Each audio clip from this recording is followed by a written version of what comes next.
नमस्कार। इस वक्त आप अजय कोहली के साथ डीटीवी न्यूज़ देख रहे हैं। हम आपको बता दें, इस वक्त हम राजस्थान के कैथवाड़ा में पहुंचे हैं। राजस्थान पुलिस ने एक कदम उठाया है जिसमें अफराद और भय आमजन में विश्वास बनाए रखने के लिए राजस्थान पुलिस थानों में अब एक जन सुनवाई का कदम उठाया गया है। अब पुलिस थाने में 12 बजे से लेकर 1:30 बजे के बीच थाना अधिकारी जन सुनवाई करेंगे और साथ ही समस्याओं का तत्काल में उनका समाधान भी करेंगे। यही नहीं, हर समस्या का रिकॉर्ड भी रखा जाएगा। तो इसी कड़ी में इसी बात पर चर्चा करने के लिए हमारे साथ कैथवाड़ा थाना अधिकारी राम नरेश मीना जी मौजूद रहेंगे। उनसे बातें करेंगे जन सुनवाई की, जनता की किस तरह की समस्याएं आ रही हैं अभी तक उनके क्षेत्र में, उनके थाने में, और साथ ही किस तरह उनसे निपटा जाता है और कैसी कैसी बातें, कैसी कैसी समस्याएं लोगों की अभी तक सामने आई हैं। बहुत बहुत स्वागत है सर आपका। सबसे पहले जानना चाहेंगे सर कि कैसी कैसी समस्याएं लोगों के अभी तक सामने आई हैं आपके थाने में। पहले तो मैं बता दूं आपको कि श्रीमान पुलिस अधीक्षक महोदय भरतपुर ने सभी एसएचओ को भी आदेश दे रखे हैं।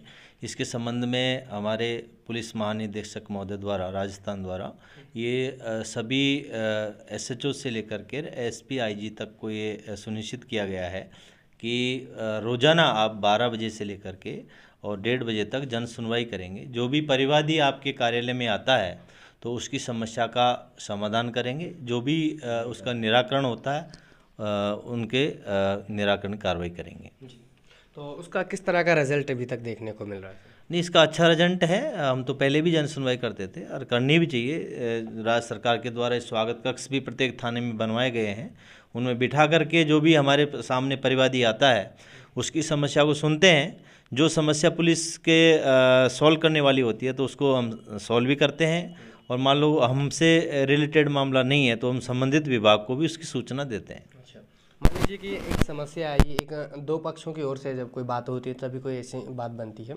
तो समस्या है जिसमें एक पक्ष मान जाता है, दूसरा नहीं मानता है, या फिर यूँ कहें कि पक्ष उस बात पे आने के लिए तैयार नहीं है, तो फिर उसमें किस तरह की कार्रवाई आगे की जाती है? जी, हम दोनों पक्षों को बुला करके उनकी जो भी समस्या होती है उनको हम सुनते हैं पहले, और सुनने के बाद में यदि दोनों पक्ष सहमत हो जाते हैं तो उसका यहाँ ही हम राजीनामा करवा देते हैं। अब मान लो उसमें से कोई पक्ष सहमत नहीं होता है तो उसको जो भी विधिक कानूनी कार्रवाई होती है उसको हम अमल में लाई जाती है। चाहे पाबंदी की कार्रवाई हो, यदि एफआईआर लॉन्च करनी है तो एफआईआर भी तुरंत लॉन्च की जाती है, और यदि उनको पाबंद करवाना है तो माननीय एसडीएम महोदय से उनको पाबंद की कार्रवाई कराई जाती है। ये सारी चीज़ जैसे कि बताया गया है कि उनका रिकॉर्ड भी रखना है और उसके साथ कार्रवाई भी तत्काल में की जानी चाहिए।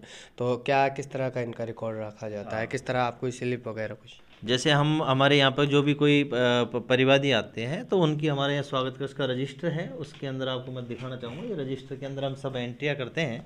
जो भी यहाँ पे आएगा उसकी हम इसमें एंट्री करेंगे। और जैसे भी कोई फिर आदमी आता है कि कोई अपनी समस्या लेकर के, तो जैसे हम उसको स्लिप भी देंगे। ये हम स्लिप काट के देते हैं उनको, आपको दिखाना चाहूँगा। स्लिप पे नंबर भी हाँ, देख सकते हैं कि देते हैं।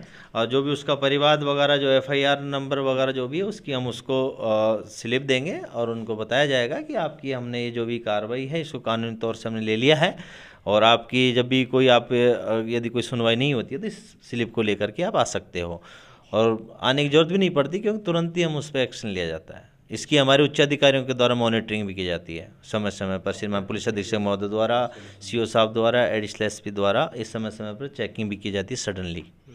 लगभग अभी तक कितने केस ऐसे सॉल्व हुए हैं कि जिनमें मतलब आपने सफलता पाई है, और जो जन सुनवाई जिसकी शुरुआत की गई थी इस पहल को, तो कितना अच्छा इसका अब तक का रिजल्ट रहा है? जैसे ये जो जन सुनवाई की जो श्रीमान पुलिस महानिदेशक महोदय द्वारा जो ये पहल की गई थी, इसका बहुत ही अच्छा रिजल्ट मतलब देखने को मिला है। आप मेरे सामने ये जो परिवादी बैठे हुए हैं, आप इनसे भी बात कर सकते हैं, क्योंकि ज़्यादातर समस्याओं का समाधान हो ही जाता है। क्योंकि जब दो पक्षों में यदि तनाव है, दोनों पक्षों को हम बिठाएंगे, उनकी जो भी समस्या है उसको जो गांव के मौजूद लोग हैं वो भी उस समस्या को सुनेंगे, और वो यदि सुन करके यदि वो समस्या समाधान हो जाता तो ठीक है, नहीं तो हम उनको बताएंगे भाई हम जो भी इसमें कानूनी कार्रवाई बनेगी वो हम करेंगे। तो समस्याओं का समाधान 100% ही होता है। लगता है कि कहीं ना कहीं जनता के बीच जो एक पुलिस को लेकर एक भय बना रहता था, एक डर बना रहता था, वो इससे दूर भी होगा। बिल्कुल, जन सुनवाई से जब पब्लिक का इंटरेक्ट होगा आपस में, पुलिस का पब्लिक का, तो ऑटोमेटिक स्वाभाविक है। अगर पुलिस का ये ध्येय वाक्य है कि आमजन में विश्वास कायम रहे, अपराधियों में भय हो, ये हम बिल्कुल पुलिस विभाग इसमें हम करने में भी सफल रहे हैं। और पब्लिक जब जुड़ेगी पुलिस से तो एक सेतु का काम भी करते हैं, क्योंकि जैसे क्रिमिनल्स जो इन्फॉर्मेशंस हैं वो भी हमको पब्लिक से ही मिलते हैं, तो पब्लिक हमको सूचना भी देती है कि जो भी कोई आपराधिक घटना हुई या कोई आपराधिक तत्व है उसके बारे में भी हमको सूचना मिलेगी। पब्लिक से हम लगातार संवाद स्थापित करेंगे तो ऑटोमेटिक यह समस्या का समाधान निश्चित रूप से होना है। इसी समय जो जन सुनवाई है, इसके लेकर जनता से आप क्या एक संदेश देना चाहेंगे समाज के लिए, क्षेत्र के लोगों के लिए, कि भाई इस समस्या के जो जन सुनवाई है उसमें कोई समस्या किस तरह की सामने आ रही है, साथ में कि वो लोग आए अपनी समस्याओं को सुनवाएं। तो इस तरह से मतलब इससे कहीं ना कहीं ये भी है कि जो केसेस हैं वो कम होते हुए नज़र आ रहे हैं। हाँ, मैं ये आपने सही क्वेश्चन उठाया कि मैं आपके माध्यम से कहना चाहूँगा कि जैसे भी आपकी कोई भी समस्या हो और आपको लगता है कि इसमें पुलिस को इन्वॉल्व किया जाए तो आप बिल्कुल थाने पर आ सकते हैं। आकर के आपकी जो भी समस्या हो, चाहे पुलिस से संबंधित हो चाहे नहीं भी हो, तो वो उस समस्या का यदि पुलिस से रिलेटेड होगी तो हम उस समस्या का समाधान करेंगे, और दूसरे विभाग से भी संबंधित होगी तो हम उस विभाग को भी सूचित करेंगे। और पब्लिक से हम यही कहना चाहूँगा कि जैसे भी कोई ऐसी कोई घटना होती है तो गांव में जो कस्बे के अंदर तो आप शांति व्यवस्था को बनाए रखें, कानून व्यवस्था को बनाए रखें, और आपको लगता है कि यहाँ पुलिस को अपन को इंटरफेयर करना चाहिए तो पुलिस को तुरंत इन्फॉर्मेशन दे तो उस मामले का अपन समय पर ही निस्तारण कर सकें। सर, इसमें एक और बड़ी बात यह है कि समय इसमें निर्धारित है कि 12 से 1:30 बजे तक रहेगा, 1:30 तक रहेगा, तो क्या उसके बाद भी अगर कोई आता है तो इसमें किस तरह की? हाँ, नहीं, ये तो हमारा जो टाइम है 12 से और 1:30 बजे के बीच में, तो इसमें तो ये श्रीमान महानिदेशक महोदय राजस्थान के निर्देश हैं कि 12 बजे से लेकर 1:30 बजे तक तो आपको जन सुनवाई करनी ही है, मतलब आपको स्वागत कक्ष में बैठना ही है। इसके अलावा यदि आप परिवादी आते हैं तो हम तो 24 आवर्स पब्लिक के लिए रहते हैं, जब भी आएंगे जब भी उनकी सुनवाई करेंगे।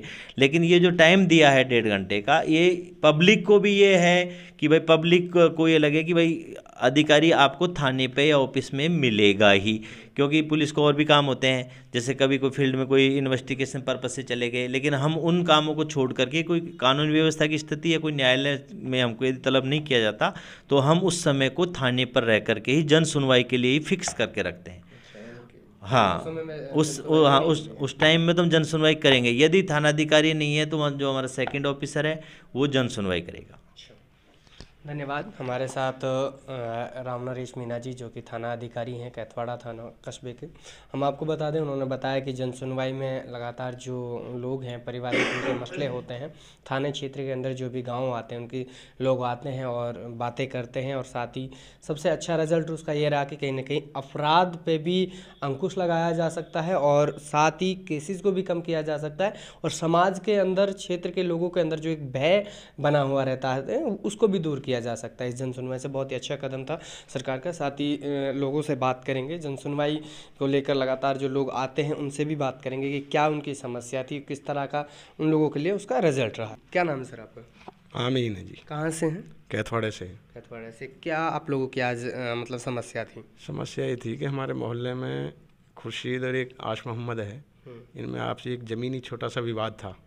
3 दिनों से हम अपने SHO साहब के पास आ रहे हैं।